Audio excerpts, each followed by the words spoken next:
deux choses qui vont surprendre ou faire plaisir à certains. Quand on fait du sport, de l'activité physique, quand on soulève du lourd, quand on fait le ménage, quand on fait du jardinage, n'importe quelle activité où on est en train de faire un effort, on pousse, il faut contracter le périnée en même temps. Sinon, à force, le périnée va s'affaiblir et il va jouer négativement. Je vous montre très vite. En rouge ici, ça c'est les muscles du périnée. Et si régulièrement il y a des pressions sur le périnée vers le bas, en fait ça va finir par s'affaiblir, se relâcher. Or on a besoin qu'il se contracte fortement parce que comme vous voyez ici, ça fera effet garrot à l'intérieur dans le corps. Et effet garrot, ça veut dire qu'il va améliorer le maintien et la rigidité de.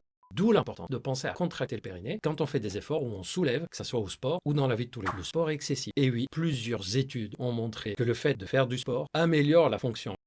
Sauf qu'on arrive à un moment où ça commence à rediminuer. C'est typiquement ce qu'on appelle le stade d'épuisement, c'est-à-dire que le corps, lui, ne tire plus bénéfice du sport, mais rentre dans une phase négative. On le sait parce qu'on commence à être fatigué. On va faire du sport et on finit les séances vraiment dans un état pas possible, et on continue plus par discipline, par motivation. Que les muscles se construisent les jours de repos. Donc c'est très important de les respecter. Et ça, c'est la règle classique que vous connaissez, 2 jours de sport, 1 jour de repos, mais au moins respectez 2 jours dans la semaine où il n'y a pas une activité physique intensive. Vous n'allez pas perdre en masse musculaire, au contraire, vous allez permettre à votre corps de récupérer et d'améliorer